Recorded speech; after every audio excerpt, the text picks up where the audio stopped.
Si la bisalo pona ni boy vraiment. Pona ni comportement boy atabino maman si la bisalo sala. Hein? Est-ce que maman boy zala bino mo vraiment les abakoko? T'es trop c'est trop. Trop c'est trop. T'es est-ce que zala vraiment maman c'est la sala? Hein? Ata yo moko comportement boy. Si la bisalo aza quand même aza mutumnene ako sala mambo azo sala wana te.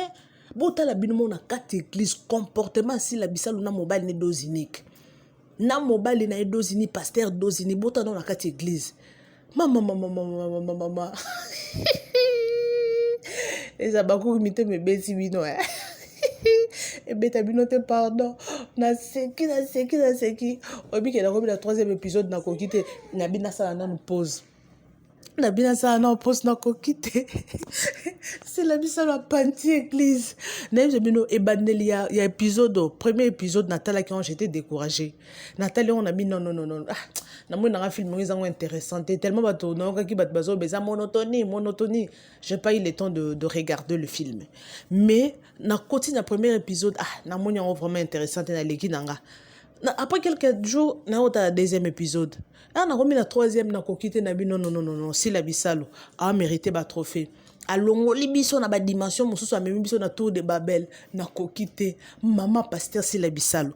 Motulwa maman pasteur si la bisalo na papa dozinique. Au mon église wana, ce tonton Jacques ça la kaka rera tike la bango église wana. Église ngé panzana. Et kopanzana na seconde. Bota la niveau papa dozinique amati le kola ba kite nga bimsa des autres en église. Na kokite les abakok bozawapi. Vous êtes au manifester vous botika ba commentaire. Est-ce que genre église oyo eko évoluer na comportement ya maman pasteur na papa pasteur. Songi bazo ke nage pa maman top kotonga abato kotonga kabandimi na kati église. Mutu ba jara mutu aboy. Yango mona makambo boye ba poison. Pas de bâtir dans ba poison na ba église pour pasteur nini ba pesi pasteur mususu poste ba matie poste ya boye yango mona ka bâtir na ba poison yango mona ba pasteur abokel moninga ne pasteur malade makambo comportement boye na maman pasteur na papa pasteur bango nyonso ndenge moko bango nyonso comportement moko bango nyonso idée moko nzamba pambola couple boye ndeni. En tout cas si la bisalo bokota to solo la les abakoko boza wapi. Parce que oh nyonso bazo réussir la bisalo bazo relater biso na ba histoire na ye ce sont de faits de société eza réalité zo le kana na ba église eza ba histoire vraie tout le monde na kati église au moins que non na kati église ba songi ba diaconesse na ba diacre ba songo tobo donc baza na cher mais ba tonga pasteur azote ya bango amen alléluia papa amen alléluia ta pasteur on te lamba lati kolongo ta repasser au bien te na kati église et ça makambo zo salama et ça makambo zo salama en tout cas na kokate na seki BBM Bibiche Mbombo officiel, toujours à la pointe de l'information. Abonnez-vous, likez et partagez. Bibiche Mbombo officiel, votre chaîne de référence. Merci les abonnés de Bibiche Mbombo officiel. Est-ce que ça va chez vous?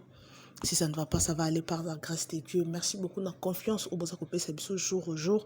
Merci beaucoup à tous les abonnés de Bibiche Mbombo officiel. Ceux qui n'ont s'abonné, kota s'abonner, partager vidéo.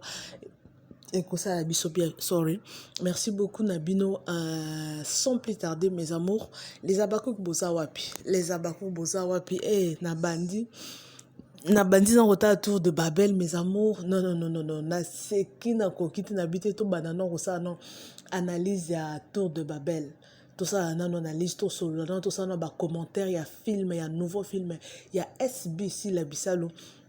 Aeli biso awa ba abonné nyonso ya sila bisalo puis les abako bato nyonso balingaka mosala sila bisalo binomo bomoni tour de Babel film asika révélation yotiko sila et sila yeli biso tour de Babel na tour de Babel je vous dis mes amours na seki na kominga na 3e épisode na bina suki na wala meka na koloba pour 4e 5e tokoya to sala vraiment to sola na bino na kata ina koseka mes amours natali premier épisode. Je vous dis, tika sila azamutu o na habité en tout cas vraiment félicitations Ba remarque et kozanga te. Ba remarque vraiment et ozanga te ya kosala parce que faut tout ça ba critique positif, ba critique négatif. Il faut ce qui est lo ko lobeza to loba. Zateka po si la bisalo la minute yo a osala succès dans sala musala bien ba remarque pe mike ezali to ko lobela.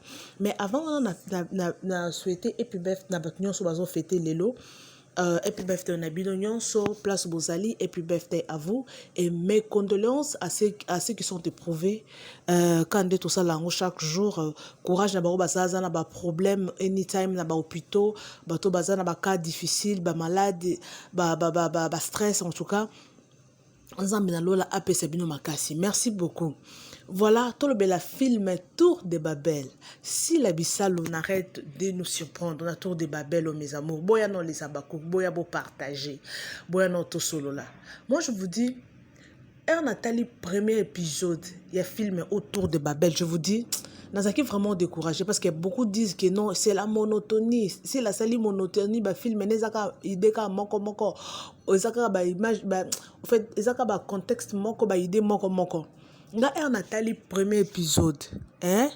Nathalie en franchement je vous dis, na mona ki en vraiment intéressante. Et je vous dis, on est assez longa. Na mona ki en intéressante. Nathalie nabi on suni Tour de Babel.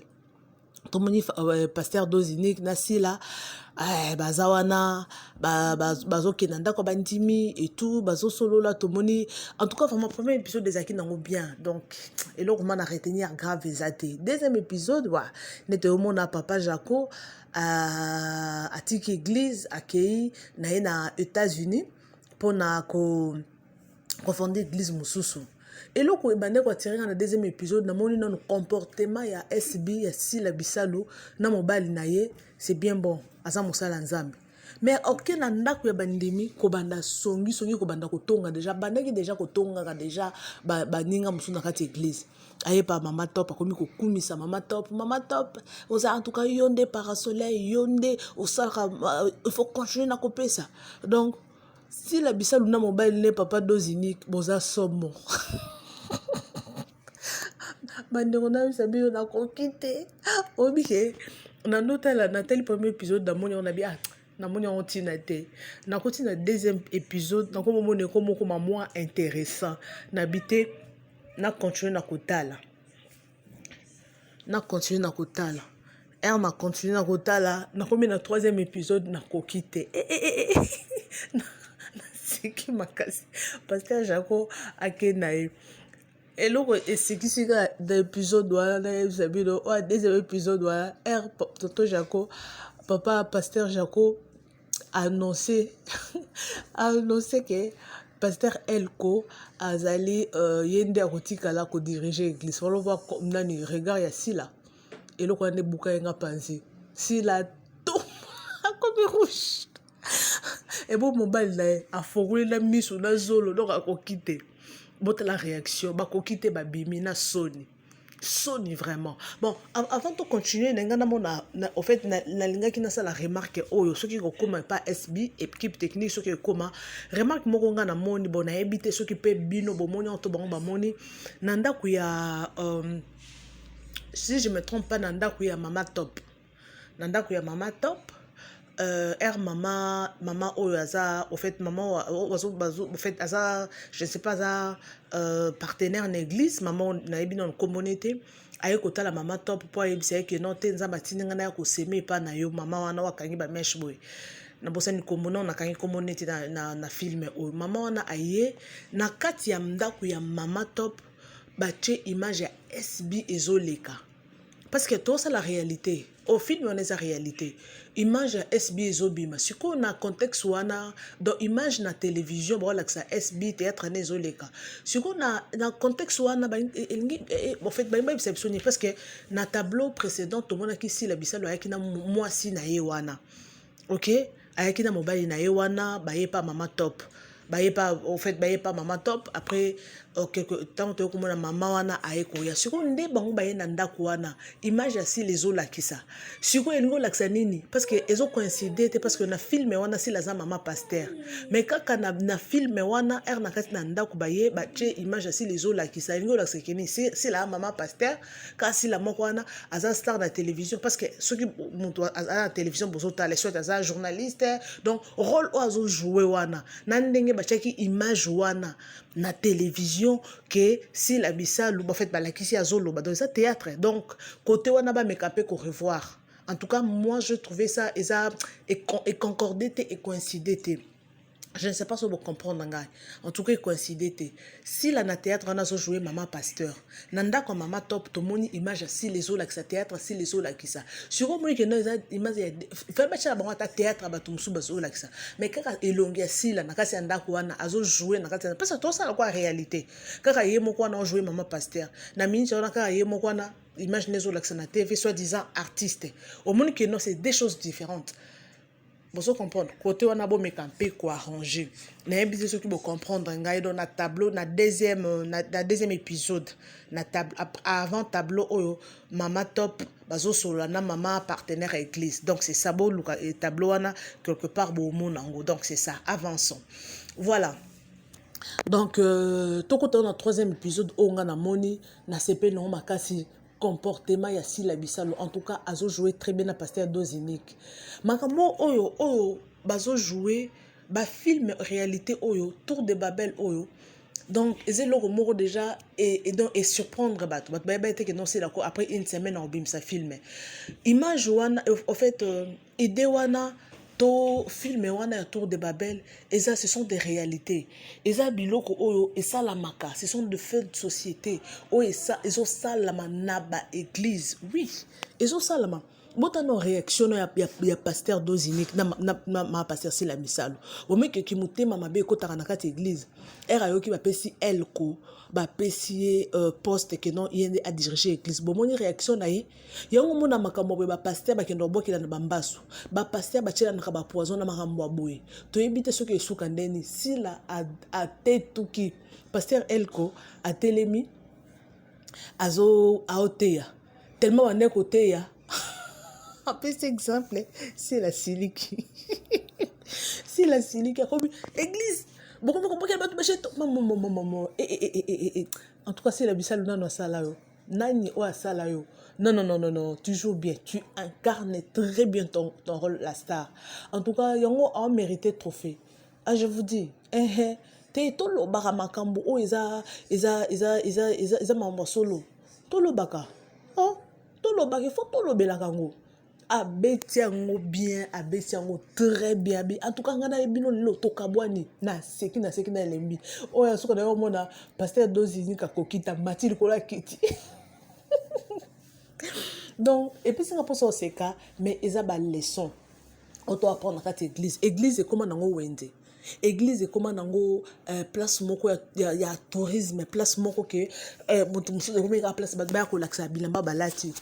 Aibi que non te sert wana la tarabia nga pe fona beta il faut na chauffer donc kuna bet ba oba lo barababi église na biso ba beta na masasi ba jeune fille donc so yo jeune fille lati bien te ko ya église wana te po o kokate donc chaque dimanche il faut l'ambasika ce sont des réalités makambo tozo mona o ba pasteur entre bango ba tonganaka entre bango ki mutema maben pasteur acheli jalousie moi j'ai un grand frère pasteur en fait un grand frère to ko lo bakaka ya musika. Vous comprenez? À qui passait Moninga a outi Congo aillé en Afrique du Sud à Yambi en Afrique du Sud pendant 2 mois avant qu'il ait empoisonné Moninga. Pour Nanini, pour Moninga, à ça l'église en Afrique du Sud, mais l'église Moussou Suizan en Congo, ils ont évolué. À Tikla Moninga poison mon corps retardé. Aïe à Zongi Congo, à Zongi Congo après quelques temps. À Zongi Congo après quelques temps, Moninga bandi malade. Na minute autozo loba oh. Papa Emmanuel a kota na se mabele akufa na année 2021 a kota pona nini poison muninga na pasteur a tela ki poison eza makambo ezo salama en tout cas eza ba réalité eza ba histoire vraie o ezo salama parce que eza makambo ezo salama na la communauté congolaise na biso ezo salama makasi ta na kati église en tout cas vraiment coup de chapeau na acteur au baza ko jouer rôle wana na seki na lebi acteur bazo jouer très bien na kati église si la biso la même biso na ba dimension mususu to longwe ba tableau ko jouer na bandaku le la même biso ko na église ce qui se passe na kati ya église et ça ba réalité en tout cas bino bato bolinga les abakou so bozawana bokota bo like bo partager en tout cas bo partager parce que ba histoire auto les aba réalité na kati église biso to mona que non pasteur muso aleki liboso abandi côté ya azana don délivrance mais azana songi azana don délivrance mais azana nzamba zo sa les grâces mais aza na kindumba makasi. Donc eza bondoma ma réalité ya mambo église eza belé yango mona bato mususu azali na azana un pasteur mais azamuta double face bato muso mona que non rien na église parce que makamwa boy ta non pasteur donc zolinga ka bacha kaka na poste wana non parce que muto le roi pasteur dozinique ba ko na poste ndenge muto le roi pasteur dozinique wana ba ko na poste ndenge nini parce que ka nenga zo mona na wana zo mona que non azamutema mabe au kam église ndenge nini mama si la zo mona que non azamuto mo azam vieuse azamuto mo azamuto boy église ko panzana parce que à un moment azamuto kanda tala non pasteur abimisi des autres dans l'église donc il a qui que motema na azamutema mabe yango baloba na bible nzamba tala motema nzamba tala nzoto te Dieu regarde le cœur motema muto les nzamba tala ka yango tonton Jacob nzamba lobela ki que non muto ko kamba eza papa elko nini zamba yebara motema. En tout cas les abako consommer. Si vous avez aimé bon liker en tout cas to continuer film na biso en tout cas film ezo kende kitoko to sepeli nango en tout cas de premier épisode à troisième épisode eza kitoko nga naza na retard mais allez toujours continuer l'épisode mususu boya en tout cas si la mamoiseau sala na pasteur dozinique et maman ba sala et le que la biso mais na yebi que histoire en je ne sais pas ndenge ko suka et suka ndenge nini en tout cas abonnez-vous massivement tokoya to le bela lisusu ba épisode etika BBM Bibiche Mbombo officiel toujours à la pointe de l'information. Abonnez-vous, likez et partagez. Bibiche Mbombo officiel, votre chaîne de référence.